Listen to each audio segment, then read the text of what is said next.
ஓய் காட்டுப்பூச்சி. காட்டுப்பூச்சியா?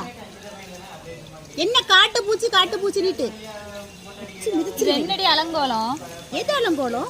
தலையில என்னது? தலையிலயா? ஹேர் நல்லபடியா வளரணும், ஹேர் உருப்படியா இருக்கணும்னாக்கி தலைக்கு வந்து மெகந்தி போடணுமா? நான் தான் மெகந்தி போட்டிருக்கேன்.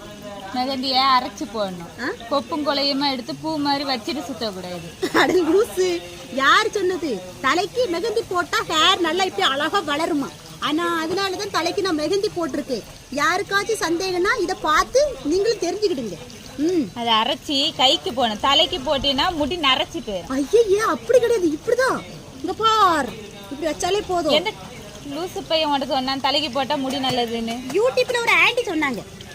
அந்த ஆண்டிக்கு கிறுக்கா இருக்கும். மெகந்தி கைக்கு மட்டும் தான் போடணுமே தவிர தலைக்கு போடக்கூடாது. அந்த ஆண்டி தெளிவாக சொன்னாங்க, உங்களுடைய ஹேர் நல்லபடியா வளரணும்னா நீங்க வந்து உங்களுடைய ஹேருக்கு வந்து நிறைய மெகந்தியை கொண்டு இப்படி வச்சுக்கிடுங்க. வச்சு நாளைக்கு நல்லா உங்களுக்கு ஹேர் வளரும். பின்ன ஏதாச்சும் சந்தேகம்னா எனக்கு நீங்க பூச்சி ஹேர் என்ன வருதுக்கு